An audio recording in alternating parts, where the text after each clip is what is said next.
Cualquier contacto con el pueblo mexicano, así sea fugaz, muestra que bajo las formas occidentales laten todavía las antiguas creencias y costumbres. Octavio Paz, El laberinto de la soledad. Alguna vez, Azcapotzalco fue una periferia al norponiente de la Ciudad de México. Franja en donde barrios viejos colindaban con solares inmensos, linderos en donde los pobladores contemplaban un horizonte de llanos y cerros apenas levantar la mirada. Alguna vez en esa periferia se construyó una refinería, y alguna vez sus instalaciones fueron expropiadas bajo el sueño dorado del patrimonio común. Alguna vez, muchísimos años antes, pero muchos de verdad, Azcapotzalco fue el gran señorío que dominó el valle de Anáhuac, y Tezosomoc fue un poderoso gobernante que vio crecer su colosal imperio. Alguna vez, las tierras tepanecas fueron lugar para la venta de esclavos, una zona de mucho comercio. Y quizá por eso aquí, en los mercados, en las plazas, es posible sentir el ambiente cargado con un aire de otros tiempos. Alguna vez, la avenida Azcapotzalco vivió su sueño de una noche de verano. Alguna vez.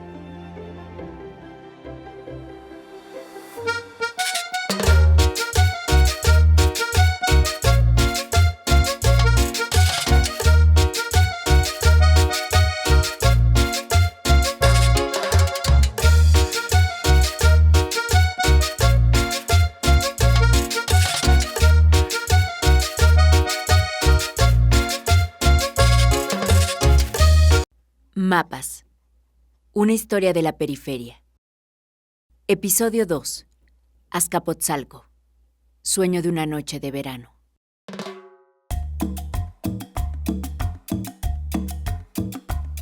Los mercados. Esos infaltables centros de abasto que son también lugar de encuentro y de identidad comunitaria. Recorrer sus pasillos para hacer el mandado del día a día, comprar los bisteces, la costilla cargada para el caldo de res, los jitomates, la cebolla, las especias. Correrle a la mercería por el botón que le falta al uniforme de los lunes. Comprar en el pasillo de ropa el vestido o el traje para la primera comunión o el regalo de última hora para el baby shower. Aquí, en el centro de Azcapotzalco, el siglo pasado arrancó con un sueño de modernidad que incluyó también al comercio. Vino un mercado y luego se construyó uno más, diseñado por una leyenda de la arquitectura urbana. La cosa es que en uno y otro siempre estará presente el latido de la cultura popular, las imágenes de la tradición viva, como diría Carlos Monsiváis.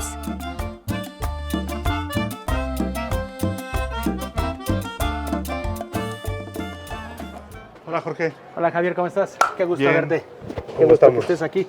Nos honras con tu presencia, Javier. Oye, desde la vez anterior que platicamos te quería yo preguntar justamente sobre este sueño de modernidad con que arranca el siglo XX aquí en Azcapotzalco, en esta zona norponiente de la ciudad.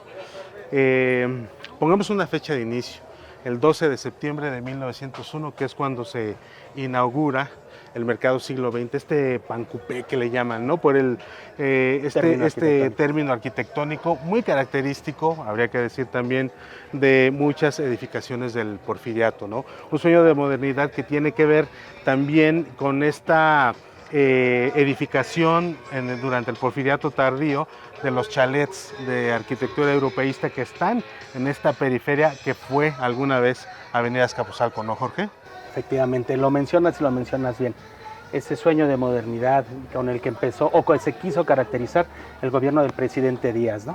Hablábamos de la periferia de Azcapotzalco, realmente eso es lo que era Azcapotzalco en ese entonces, ¿no? Una periferia en la cual se dedicaron a construir este tipo de edificaciones, precisamente porque la periferia representaba eso, un espacio para el relax, ¿no? Y bien dices y señalas muy bien, el mercado siglo XX, mandado a hacer nada menos por el presidente Díaz en ese entonces, pues en Azcapotzalco, que tiene muchísima tradición comercial, ¿no? Un lugar que desde el tiempo prehispánico la tradición comercial siempre ha estado muy presente, ¿no? Azcapotzalco se ha caracterizado por eso. Y bueno, de repente, como todo suele suceder en el tema comercial, un mercado muy bonito, como tú lo mencionas, con un término arquitectónico en Pancupé, muy hermoso, pero que al final del día formó parte de esa invasión en el aspecto comercial a Azcapotzalco, ¿no? Fue devorado por la mancha urbana y por la mancha comercial, ¿no? Viene la demolición del primer mercado siglo XX, pero que nace, ¿no?, con ese ánimo, digamos, de modernidad, ¿no? Decía yo que arranca la Ciudad de México con ese sueño de modernidad. Y luego en 1957, este mercado en el que estamos ahorita, lo construye, lo diseña Pedro Ramírez Vázquez, ¿no? Así es, exactamente. El insigne, yo me atrevo a decir, ¿cómo se llama? El arquitecto de la Ciudad de México, ¿no? El gran Pedro Ramírez Vázquez, el gran arquitecto de la Ciudad de México. Entre sus grandes obras pues está este monstruo que es de más de 525 locales, ¿no? Nace con un sueño precisamente de modernidad en ese entonces, ¿no? El presidente en aquel entonces fue el presidente Adolfo Ruiz Cortines, quien nace el proyecto junto al regente de la ciudad en ese entonces, Ernesto Pérez Uruchurtu, y nace ese sueño de hacer un centro de abasto gigantesco, precisamente para darle cabida a ese comercio del que hablábamos hace unos segundos, que se desborda, darle cabida a todos aquellos comerciantes que se desbordaron en el famoso mercado siglo XX. Y nace el gran proyecto de los mercados modernos en 1957 con este tipo de monstruos, ¿no? Y es cuando precisamente el arquitecto Pedro Ramírez Vázquez, junto a su gran equipo, pues hacen esta obra, ¿no?, que viene siendo el mercado de Azcapotzalco. Un mercado con mucha tradición, gigantesco, que era y sigue siendo visitado por gente externa, ¿no? O sea, cuando nace el mercado de Azcapotzalco, cuando lo construyen, pues se encargó de surtir hasta la fecha Naucalpan, Atizapán, Tlalnepantla. Es realmente, como se podrán dar cuenta, muchísimo surtido de muchas cosas y sigue estando al final del día en la periferia, ¿no? Hablas, Jorge, de este mercado enorme que durante algún tiempo proveyó, digamos, también a las zonas periféricas aquí de Azcapotzalco. Y tú como jefe de pueblos y barrios aquí en Azcapotzalco, que de alguna manera pues estudias o estás al tanto de la conformación histórica de los grupos que han vivido, los barrios que han, digamos, conformado Azcapotzalco, ¿qué tanto arraigo sigue teniendo la plaza, el mercado, aquí en esta periferia que de algún modo dejó ya de ser, Jorge? Exacto, la mancha urbana, la modernización, la mal llamada modernización, considero yo, como que es una lucha eterna, ¿no?, entre el conservadurismo de los pueblos y barrios originarios, como lo mencionas, pero ¿qué crees? Que sigue manteniéndose ese espíritu en el mercado. O sea, te voy a dar un ejemplo.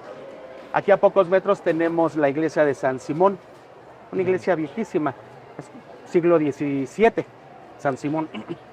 Y cuando hay fiesta de San Simón, el comité de festejos, aparte de acercarse como tal a la jefatura que representa tu servidor, también se acercan al mercado precisamente a pedir apoyo. O sea, sigue muy vigente, sigue muy presente el que los pueblos y barrios se acerquen al mercado, al comerciante, a pedirle su apoyo para la fiesta tradicional, ¿no? Para que pues sigan las tradiciones populares, ¿no?, llevándose a cabo. De todas las iglesias, te digo, nada menos está aquí San Simón, pero también la catedral es muy normal que se acerque, ¿no? Y son comités muy agradecidos porque se traen a la banda cuando es la festividad y anda por aquí la banda, anda todo el comité, ha llegado a estar el estandarte de cada iglesia y andan aquí.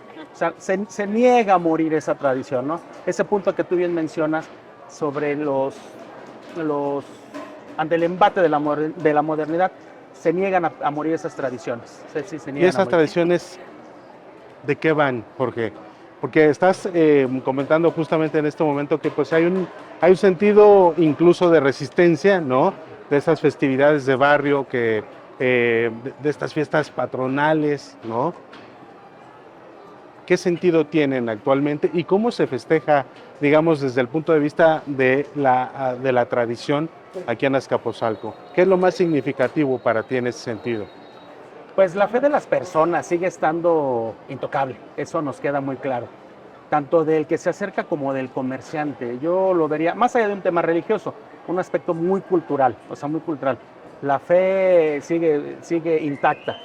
Por ahí te platicaré más al ratito una anécdota que tiene que ver con el tema de la fe. Es muy chistosa esa anécdota, pero eso es lo que yo veo, que me refiero a eso que se niega a morir, ¿no? Y también hay que decirlo, nosotros en ese aspecto como autoridad que representamos en este momento, pues también ayudamos a que no se pierdan.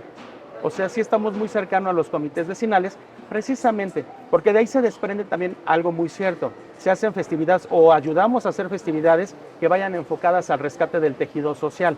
O sea, no nos vamos al sonidero, que es padrísimo el sonidero. ¿Quién no ha estado en un sonidero? Pero nos vamos más a eventos culturales, nos vamos a eventos deportivos. Nosotros como alcaldía en estos aspectos los apoyamos a los comités y los comerciantes en el aspecto económico, pues para todo lo que se necesita, ¿no? La banda de viento, ya sabes, la comilotona, que se va a arreglar la iglesia. A eso se acercan. Creo yo, no sé si es lo que tú me preguntas, pero eso es a lo que me refiero, o te daría de respuesta, que se niega a morir, la fe de unos y de otros. Por lo que hace, Jorge, a esta conformación actual de pueblos y barrios aquí en Azcapotzalco, ¿qué queda al día de hoy de ese sueño de modernidad? Hablábamos al inicio de esta conversación de estas edificaciones porfirianas en la periferia norponiente de la Ciudad de México. Hablamos de las tradiciones, de esta intención gubernamental de dotar a este lugar de un primer mercado ya formal, el comercio formal ya aquí en Azcapotzalco. Pero bueno, al día de hoy, ¿qué queda? ¿Qué queda, digamos, de ese sueño de modernidad? Porque yo creo que, bueno, hablando en el tema más físico del posible, pues el mercado es un gran testigo de ese cambio, de ese sueño, ¿no? Es un mercado gigantesco, tiene más de 525 locales, es un mercado activo, es un mercado pues, ha aguantado explosiones, es un mercado que sigue de pie, porque pues nada menos lo hizo el mismo Pedro Ramírez Vázquez, que lo mencionábamos, ¿no? Entonces, creo yo que el más claro ejemplo de lo que puede quedar en este aspecto, hablando en el aspecto comercial de la periferia de Azcapotzalco, pues es el mercado el que se niega a morir, ¿no? Junto con como una gran madre, abre los brazos a todos sus hijos comerciantes y los protege, los provee. Así lo diría yo, el mercado. Y de verdad pueden ver realmente el mercado. Puedes darte cuenta las hechuras que tiene, o sea, ya no se hacen mercados en la actualidad de este tipo, ya no se hacen. Ahora se hacen plazas, se hacen pequeños centros de comerciantes, pero mercados como este, que es una joya arquitectónica, difícilmente lo vamos a encontrar. En un punto neurálgico de Azcapotzalco, tantas historias, ¿no? que tienen que ver con este mercado, esas historias que tienen que ver con movimientos políticos, con conformaciones sociales, pero también con esas historias de a pie, ¿no? Esas historias que le dan sabor y tradición al mercado. Si quieres, te comento, pero me gustaría, si así lo decides, que vayamos a ver la imagen. Ahí tengo una anécdota, es referente a esto que tocas. Es muy interesante y a la vez muy chistosa. Es parte del color del calé. Del mercado Azcapotzalco. Hay una anécdota ahí sobre una imagen religiosa. ¿Quieres que la vayamos a ver? Ok, vamos. ¿Sí? Vamos. Miren, si quieren por acá, ahorita me doy la vuelta. Aquí está la Virgen de Guadalupe que te comentaba dentro del anecdotario del mercado. Aquí está la Virgen. Te la voy a platicar, es muy curiosa esta anécdota de esta Virgen. Normalmente el 12 de diciembre, pues todos sabemos que son las festividades marianas, ¿no? De las apariciones de la Santísima Virgen de Guadalupe. Entonces, normalmente en el mercado del 12 de diciembre siempre se festeja a la Virgen, como en todo México, en América Latina. Pero aquí en la zona de Europa tenemos algo muy característico. Aquí no la festejamos el 12 de diciembre, aquí la festejamos el 14 de enero. ¿Quieres saber por qué? Te platico. Un mes, 2 días después, así ¿no? Es. Resulta, aproximadamente hace 35, 38 años aproximadamente, pues había otros comerciantes familiares de los actuales, fundadores. Entonces nace esa necesidad de poner la Virgen, porque dicen, oigan, pues vamos a celebrar a la Virgen, ¿no? En diciembre. En diciembre, sí. pero pues el mercado en esas temporadas de diciembre es muy visitado, hay muchísima gente que viene a comprar comida, todo, comestibles para hacer, y ropa. La ropa pues se acostumbra mucho en los regalos decembrinos. Entonces dijeron, no, pero ¿sabes qué? Mejor no lo festejemos en diciembre porque hay venta. Y la realidad es que nadie se acuerda de la Virgen en diciembre, por la venta pues, ¿no? Y se reúnen para decir, bueno, ¿cuándo vamos a celebrar a la Virgen? Bueno, primero vamos a comprar una Virgen, porque no existía. ¿Qué es Aquí esto? no había, así es, no había nada de lo que ustedes ven, el puro vidrio. Entonces se llega al acuerdo de que como en diciembre hay mucha venta, pues mejor, ¿por qué no la pasamos a enero? Bueno, pues vamos a pasarle enero. Ándale, pues. Se juntan unos compañeros en enero, ya pues con lana, ya con morlacos, ya con dinerito se van a comprar la Virgen. Fueron los comisionados para ir por la... Sí, claro, estamos hablando de los comisionados, de los meros. Esta anécdota es muy bella, me la platicaron aquí mismo los compañeros. Se van, ¿no? Consiguen la imagen de la Santísima Virgen de Guadalupe, contentos porque pues ya la iban a poner. Como verás, tiene hasta su pedestal, tiene todo. Le mandaron a hacer todo. Pues resulta que en el bullicio, en la alegría que tenían, uno de ellos dice, ay, como que hace sed, ¿no? Pero sed de la mala. Ya venían con la Virgen, ya la habían comprado. Hace sed de la mala. Sí, fíjate que sí. Pues vamos a pasar a echarnos una cervecita, ¿no? Allá. Pues en el centro de la ciudad sobran cantinas. Se meten a echar sus cervezas, se meten a echar sus alcoholes. Pero, bueno, antes de meterse dicen, no, pero es que la Virgen, pues métela a la cajuela. No, hombre, ¿cómo crees? ¿Cómo crees, no? Ya sabrá lo que le habrán dicho. No, yo no me gusta decir groserías, pero mejor la llevamos con nosotros. Vamos a llevar a la Virgen con nosotros y no la dejamos allá abandonada. Bueno, sí, la sacan a la Virgen, se meten con ella y la ponen. Pues empezaron a querer quitarse la sed de la mala, empezaron a echarse sus alcoholes. No, pues se pusieron bien jarochos, acabaron contentos. No, pues ya vámonos, ya es hora, ¿no? Sí, ya vámonos. Se acordaron de todo, de pagar, de todo. Vámonos. Pues estuvo buena el festejo que traían, porque hasta los 2 días se vienen acordando, oye, la Virgen, ¿quién se la quedó? La dejaron en la ¿Quién cantina. la tiene? No, pues la tiene fulanito. Voy, pregúntale a fulano. No, yo no la tengo. Pues la bajamos y el que la bajó era fulano, acuérdate. El chiste es que van al local de uno, van al local del otro, y no la tenían. Cabrón, la Virgen. Oye, cabrón, la Virgen. No, pues la dejamos en la cantina. No, pues vete a la cantina. Cosa chistosa. Llegan, no se las negaron. Ya tenían a la Virgen ahí con flores y todo. Ya la tenían arreglada. Dice, oye, eso es Pero sí se la regresaron. Sí, se la regresaron. No, pues es que la dejaron. Pensábamos que la habían dejado para nosotros, ya hasta la habíamos arreglado. Entonces ese 14 de enero llegó acá. La traen a la Desde Virgen entonces. y la suben. Precisamente por eso cada 14 de enero aquí en la zona de Ropa, contradiciendo a la tradición católica, aquí la celebramos el 14 de enero con los compañeros que nos invitan. No, hombre, Jorge, pues muchas gracias. No, muchas gracias a ustedes. por recibirnos, por platicarnos a propósito de esta periferia que quedó absorbida por la mancha urbana, pero que sigue manteniendo aquí alguna vigencia. ¿no? Se niega a morir. Lo más importante, creo yo que, si me permites el último comentario, hay que señalar mucho eso. Todo rescatar esa parte, ¿no? Y no perder el sentido de pertenencia. Es algo de lo que estamos luchando, de verdad, créeme, desde este bastión, ¿no? Te decía, de las iglesias, aquí en los mercados, nos acercamos con la gente para que no se pierda esta bella tradición de ser tecpan, de ser mexicano, orgullosamente de Azcapotzalco, ¿no? Qué buena idea. Oye, pues Muchas vámonos, nos gracias. despedimos, vámonos a echarnos unos mariscos o algo, ¿no? ¿De una ¿Vamos a vez? comer? ¿De una vez? Vámonos.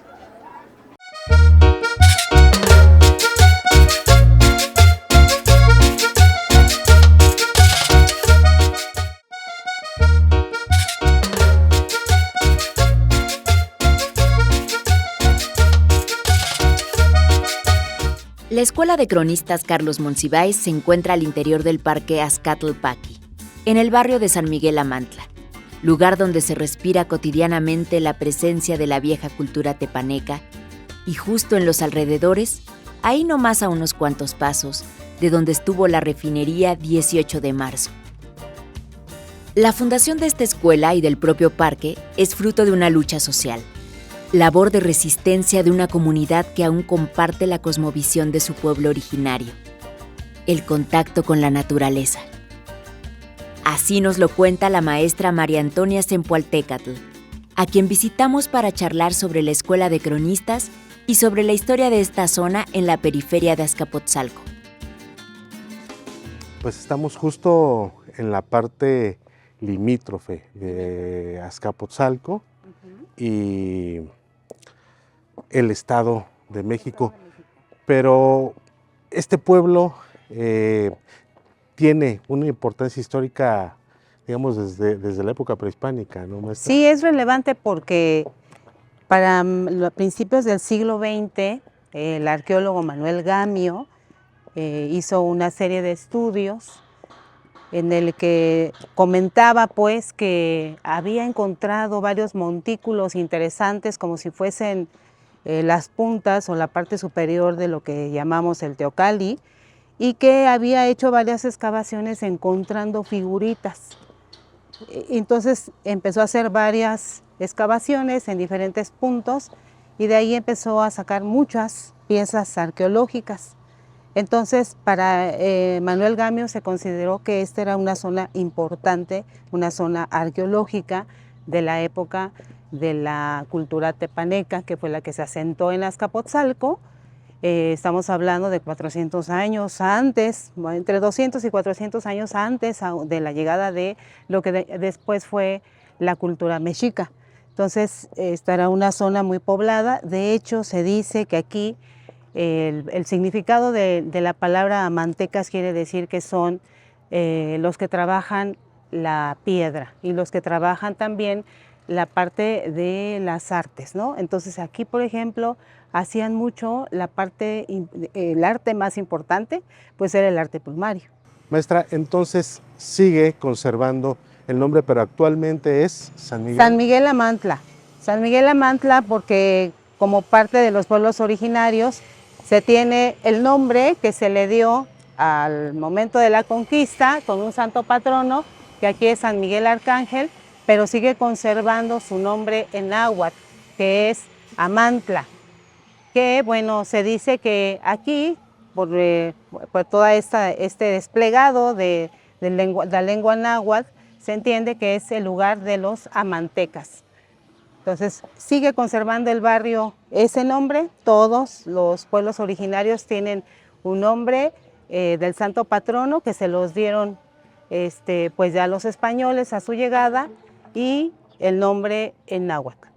Y el trabajo que ustedes hacen, digamos, de recuperación de memoria histórica aquí en el parque, ¿cuándo empieza? Porque también me parece que ha habido un esfuerzo importante, no solo de recuperación de memoria histórica, sino de recuperar al mismo tiempo la tradición de los cronistas de barrio, ¿no?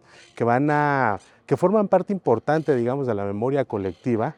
¿Cuándo se inicia esta recuperación? ¿Qué podemos ver en los archivos que tienen en la escuela, maestra? Bueno, hay un interés puedo yo comentar, desde que yo conozco esta parte de la historia, como en los años 80, cuando había ya un grupo de vecinos de Azcapotzalco que habían nacido en Azcapotzalco y que tenían mucho que contar.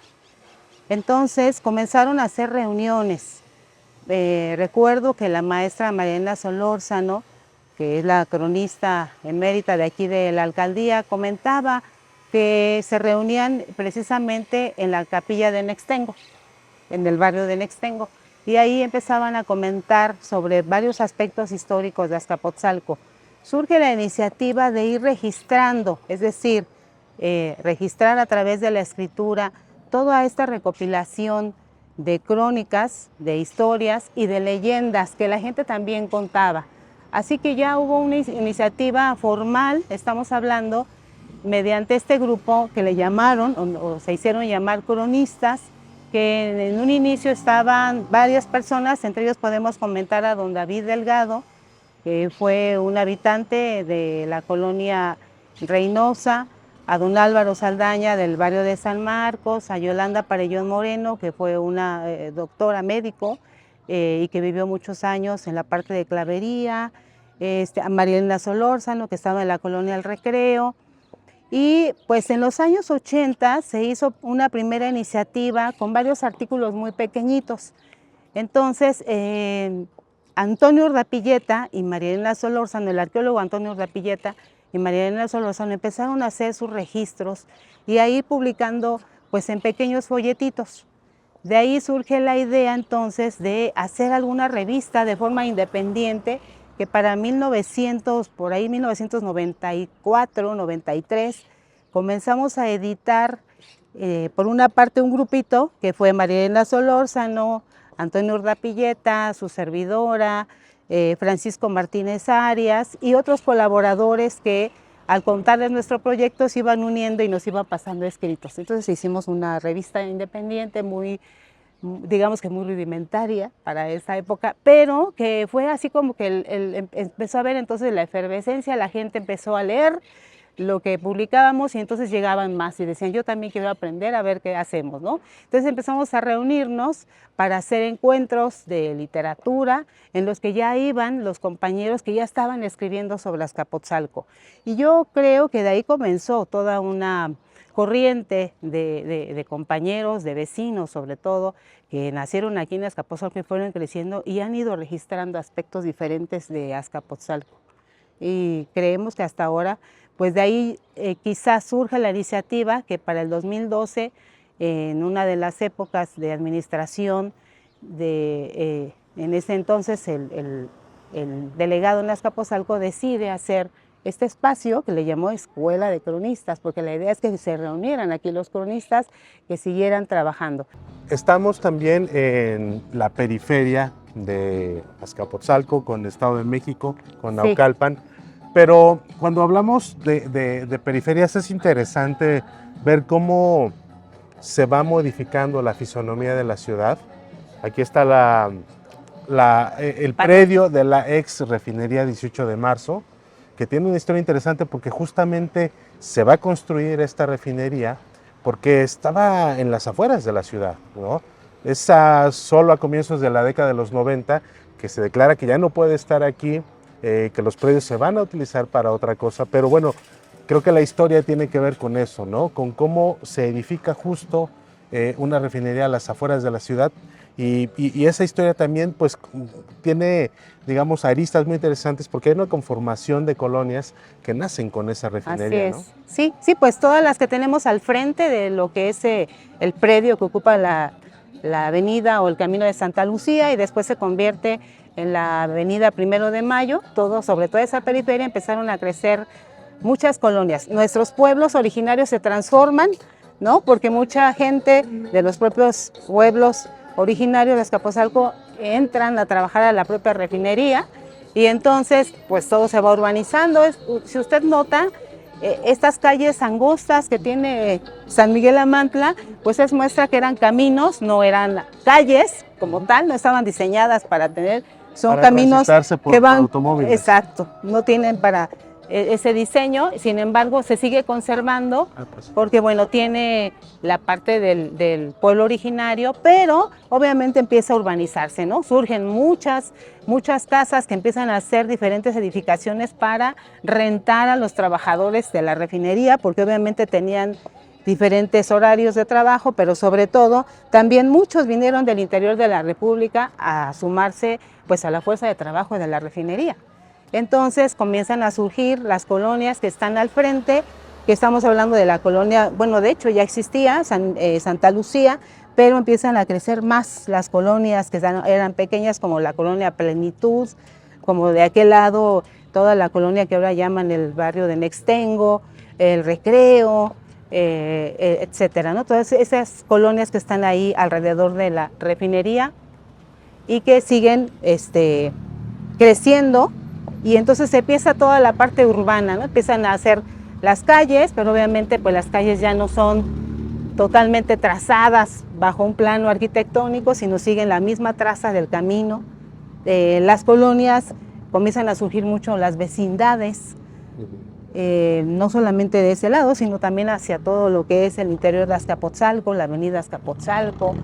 Y bueno, todo este movimiento urbano que empezó a surgir, pues es por toda esta actividad tan interesante y sobre todo económica que empieza a desarrollar la refinería de Azcapotzalco. ¿Qué tan problemático llegó a ser el crecimiento urbano en esta parte de Azcapotzalco colindante con el Estado de México en relación con la refinería? Sabemos que a principios de los 90, bueno, hay la iniciativa de que se ocupe para hacer un parque. Surge el 18 de marzo primero, después el Bicentenario, pero muchos años después llegó a ser realmente un problema quedar atrapada dentro de la mancha urbana. ¿Y de qué manera se resolvió aquí? ¿Cuál es, en términos generales, el sentimiento de los habitantes de esta zona? Bueno, finalmente la cosmovisión que tienen los habitantes de un pueblo originario sigue siendo la misma, ¿no? Mantener ese contacto con la naturaleza, mantener sus espacios intactos y sobre todo aquellos que les recuerdan su pasado histórico. En este caso, San Miguel Amantla pues tiene esa tradición. Hay muy pocos ya, por cierto, habitantes originarios podemos hablar, pero que sus nuevas generaciones, sus hijos, sus nietos, sus bisnietos, siguen conservando ese sentido de identidad. De tal forma que este predio que hoy ocupa el Parque Azcatlpaqui, pues fue resultado de una lucha social. El pueblo defendió ese espacio porque ya para los años 90 y tantos, por ahí, empezó a surgir esta idea de un desarrollo urbano muy importante, ¿no? Toda una zona habitacional, una unidad, un complejo habitacional enorme. Entonces, para esos años, comenzó todo un movimiento social con los habitantes de este pueblo para evitar que se construyeran esa unidad habitacional. El pueblo se organiza y ocupa el predio que estaba destinado a ser toda un área habitacional y comienza todo un enfrentamiento, digamos, no solamente con los constructores o con las grandes constructoras, sino también en el sentido de defender el espacio, porque ya tenían todo el antecedente de que este lugar, el Parque Azcatlpaqui, o lo que antes de este parque, era un predio que ya había sido estudiado a principios del siglo XX por el arqueólogo Manuel Gamio, y que ya había un registro histórico que dictaminaba que era una zona arqueológica importante y que era entonces importante defenderla y conservarla. El hecho de que se construyeran una unidad habitacional, pues creaba ese conflicto, ¿no?, entre el pasado y el presente, entre la historia y el desarrollo urbano, y entonces deciden los habitantes defenderlo a capa y espada ante los tribunales, ante todas las instancias gubernamentales, y finalmente decide el gobierno de la Ciudad de México dejarlo así. Y es entonces después que al otorgárselo a la alcaldía, pues en aquel momento la delegación se decide que sea mejor un parque. Y los propios habitantes hacen toda la iniciativa para también incluso hasta buscarle el nombre. O sea, la idea era darle toda una conformación que mantuviera el pasado y el presente unidos, ¿no?, a través de este desarrollo ahora ya como un parque, como un lugar de reunión familiar, de recreación, de actividades deportivas, y seguir conservando la historia o la memoria pues bajo toda la zona verde del parque. Y justamente cuando hablamos de periferias, hablamos de un lugar que tiene varias. Está aquí Avenida Azcapotzalco, que durante algún tiempo, durante el Porfiriato, fue la periferia de la Ciudad de México y fue el sitio de veraneo de los funcionarios que construyeron allí todos estos chalets, y que también habla de otro tipo de esplendor, ¿no? Así es. Y este otro sentido de resistencia que menciona justo ahorita, pues creo que genera una noción de comunidad y de rescate, ¿no? Claro, sí, tenemos un contraste, es decir, hay pueblos originarios que se defienden a capa y espada y que tienen ese sentido de lucha social. Y por otro lado, este esplendor de la avenida Azcapotzalco que comenta, que era un lugar de veraneo de muchos funcionarios de la época del Porfiriato, pero que también demuestran el gran esplendor, esta parte todavía rural y sobre todo acogedora que daba Azcapotzalco para esa época, y que era un paseo, uno de los preferidos del aquel entonces presidente de la República, Porfirio Díaz, ¿no? Y que se dice que en algún tiempo incluso llegó a llamar a Azcapotzalco la villa de Porfirio Díaz.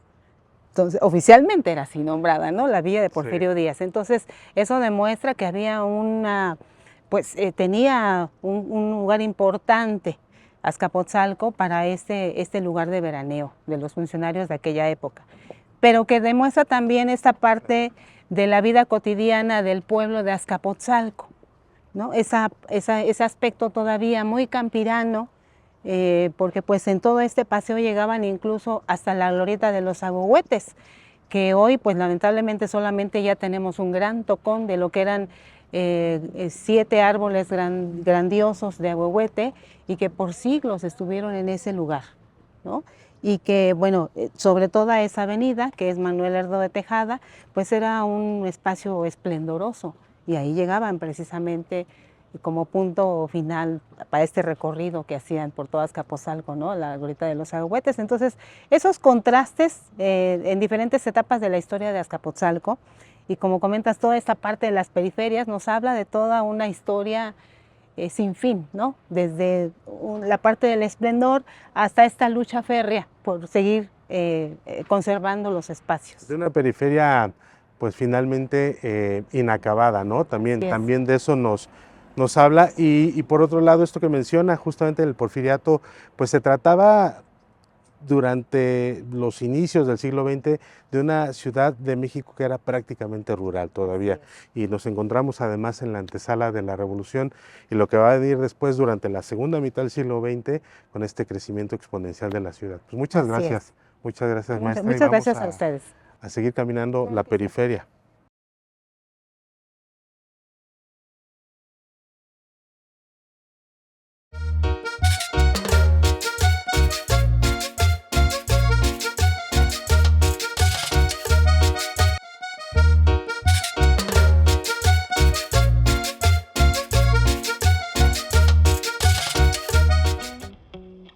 Alguna vez Azcapotzalco se llamó Azcapotzalco de Porfirio Díaz. ¿Lo sabían ustedes? Nosotros en realidad nos enteramos de ello hace poco, mientras buscábamos en libros algunas luces para preparar este episodio. Pues bien, de San Miguel a Mantla nos dirigimos ahora hacia Avenida Azcapotzalco para encontrarnos con la maestra María Elena Solórzano, poeta y cronista decana de esta demarcación, quien nos cuenta sobre los chalets de verano que se edificaron durante los años del Porfiriato, asunto del que ya hemos venido hablando, y que tanto tuvo de esplendor arquitectónico de época como de simbolismo de marcadas diferencias sociales. Total, que un día al pueblo de Azcapotzalco lo alcanzó la modernidad y con ello, la llegada de las unidades habitacionales, el interés social y las vías rápidas. En fin, la descomunal traza del desarrollo urbano. Maestra, 2 libros, entre los muchos que ha escrito, se ocupan de esta zona. Sí.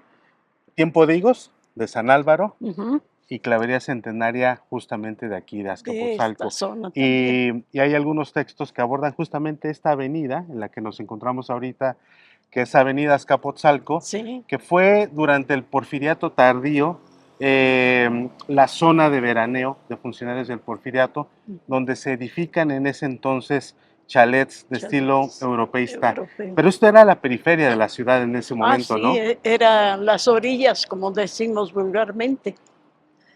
Entonces los trabajadores de Porfirio Díaz que trabajaban en su gabinete, les gustaba esta zona y venían a pasar fines de semana y ocupaban edificaciones como esta.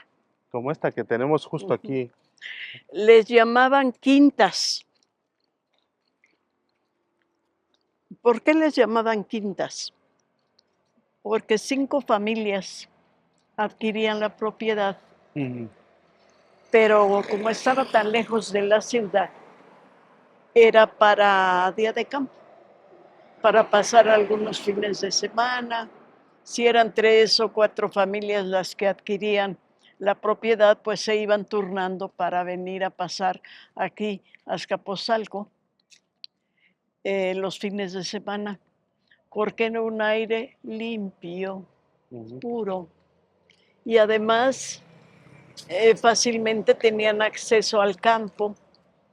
Estaba muy cerca, no había edificios, no había casas, montaban a caballo. En fin, era un día de campo hermoso. Esto pues lo hemos visto que se modificó mucho al paso del tiempo, ¿sí? Y contribuyó mucho estas casas, que se hicieran estas casas a lo largo de esta larga avenida, porque esta avenida ya existía desde antes. Se adecuó en el tiempo del Porfiriato, pero esta vía ya existía desde Tacuba hasta Azcapotzalco. Por ahí seguramente también por aquí desfilaron los guerreros águilas después de una batalla. Seguramente estaba, como vemos en los desfiles, la gente a lo largo de la calzada vitoreando a los que llegaban, victoriosos o derrotados, y entonces pues todo el mundo muy callado, muy triste, ¿no? Hay versiones, maestra, perdón Mm. que la interrumpa, hay versiones que documentan justamente la edificación de una casa del propio Porfirio Díaz en esta avenida Azcapotzalco, y justamente hay, por otro lado, información justamente lo que ahora es el centro de Azcapotzalco, el cambio de nombre de Azcapotzalco de Porfirio Díaz al Jardín Hidalgo. ¿Es cierta esa versión de que hubo aquí una casa que le perteneció a Díaz? Sí, sí, una casa de veraniego, de verano, venía de vez en cuando.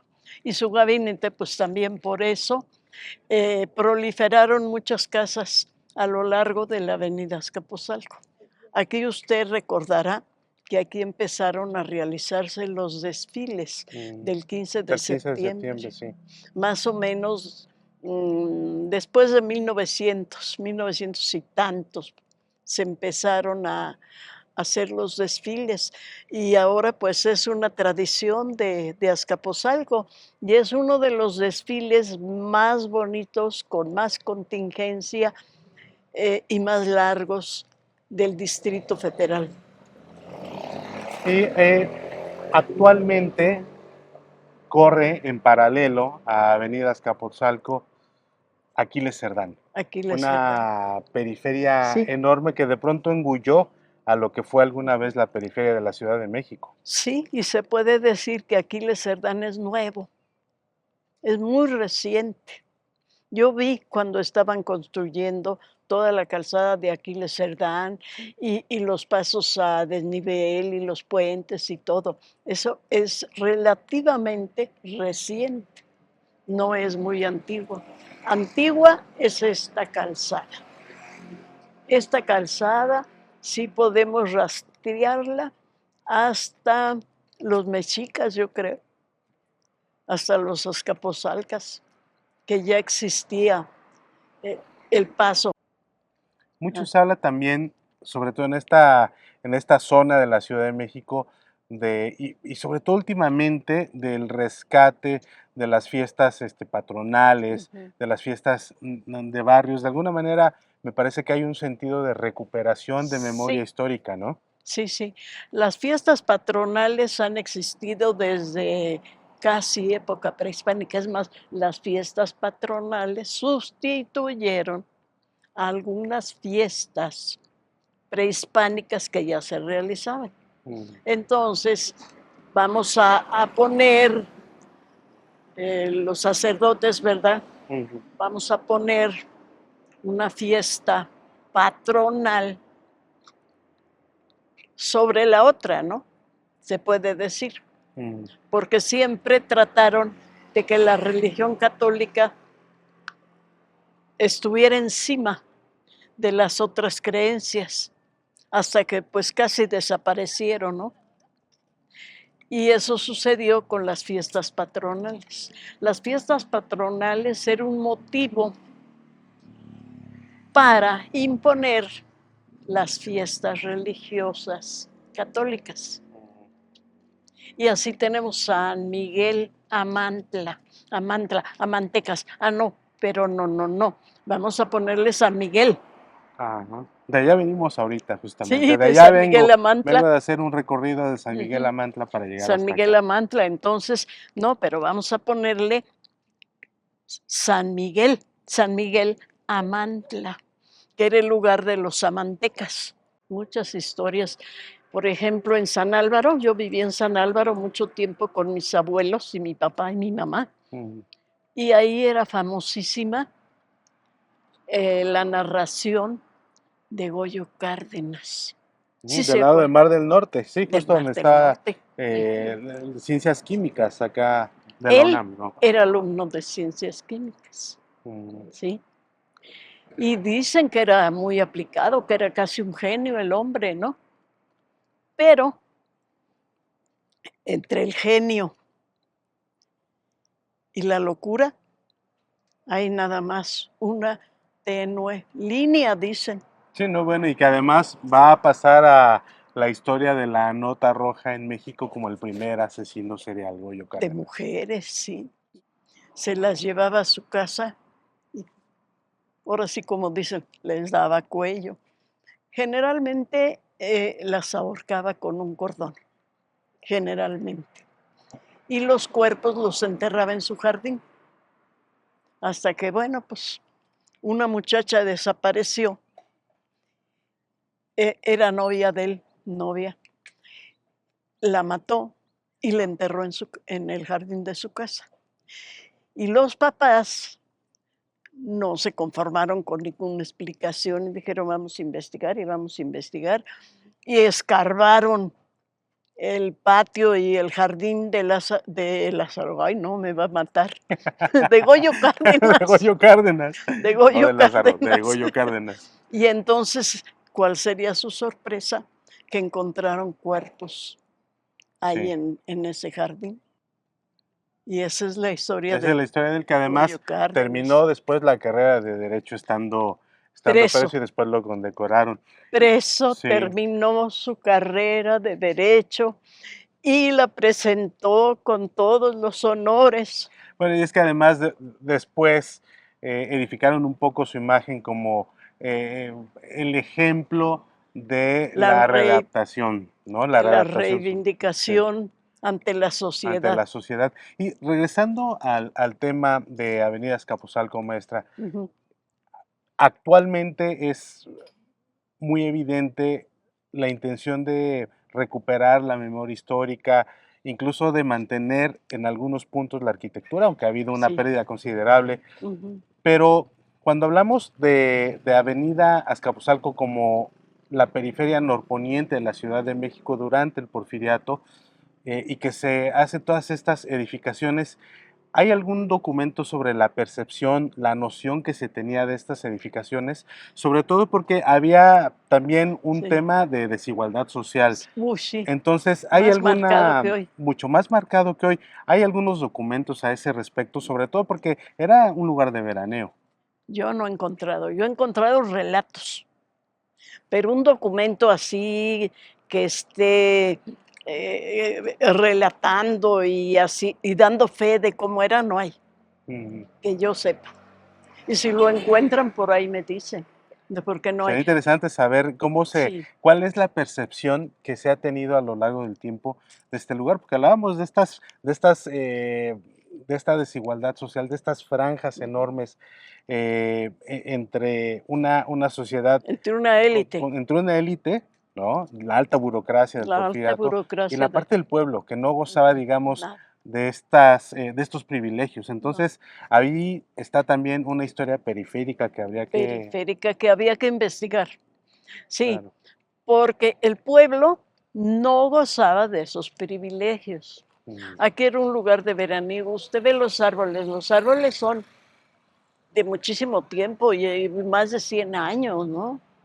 Y esta calzada. Por eso de ahí su libro de Clavería Centenaria, ¿no? Y ahí el libro de Clavería Centenaria. ¿Qué recuerda particularmente de haberlo escrito? ¿Cuáles son las historias que, de alguna manera, en las que profundizó más en los temas que le interesan, maestra? Bueno, a mí siempre me ha llamado la atención la historia de los lugares donde vivo. Entonces, ese fue uno de los motivos de escribir Clavería Centenaria, porque mucha gente habla de Clavería, Clavería para allá, Clavería para acá, pero ¿desde cuándo está Clavería?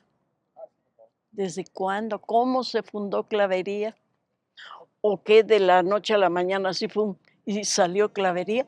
No, tiene su historia. Clavería quiere decir el lugar donde viven los claveros.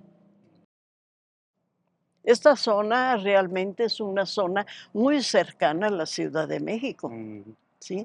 Entonces, la gente buscaba irse a vivir cerca de la Ciudad de México, pero que no fuera tan cara como el centro, por ejemplo. Entonces empezaron a encontrar lugares como este. El más cercano era Azcapotzalco. Por eso se llenó rápido de gente, ¿sí? Y luego, la refinería la ponen aquí, pues con mayor razón. Sí, que también era la intención de tenerla, que era precisamente porque era a las afueras de la ciudad y de pronto Sí, se conforman colonias alrededor. Eran las afueras. ¿Dónde ponemos una refinería? No, en las afueras para que, pues si llega a explotar, Dios no lo quiera, ¿verdad? Pues no se lleve a tantos o a tantas colonias. Pero resulta que las afueras pronto se hicieron parte de la ciudad. Y bueno, pues ni modo, siguió la refinería hasta que se cerró. Claro, y aquí se quedó, comentaba yo hace un momento, atrapada esa arquitectura de época, de ese sueño de veraneo que persiguieron algunos. Ese sueño de veraneo que tenían los porfiristas de pasar fuera de la Ciudad de México los fines de semana o los fines de semana que se pudieran, ¿no? Ahora que le dice a alguien, pues yo voy aquí a la colonia Clavería o a la avenida Azcapotzalco a pasar el fin de semana, van a decir, ¿qué? ¿Estás loco? ¿Qué? Vete a Acapulco, Claro, sí, no, bueno, ya Cuernavaca. hace mucho tiempo que dejó de ser periferia. No, ya no. Ya ahora es una zona céntrica. Claro, sí, ya forma parte De la ciudad. gran ciudad, ya se incorporó. No es la gran ciudad, pero ya forma parte de la gran ciudad. Se quedó dentro. Maestra María Elena, Se muchas quedó gracias. Ay. Muchas gracias por su tiempo y pues vayamos a caminar Vayamos a caminar otro esta poquito. avenida tan interesante. Y con esa memoria, ¿no? Total, que un día al pueblo de Azcapotzalco lo alcanzó la modernidad y con ello la llegada de las unidades habitacionales, el interés social y las vías rápidas. En fin, la descomunal traza del desarrollo urbano. Al sueño de una noche de verano de avenida Azcapotzalco lo despertó el imparable estertor vehicular de Aquiles Cerdán, eje vial de los muchos que comenzaron a florecer, disculpen la ironía, en la ciudad. Quizá alguna vez, con suerte, tengamos la oportunidad de escuchar todavía la polca de las bicicletas sonando a todo trapo en el salón de un chalet porfiriano. Quizá alguna vez.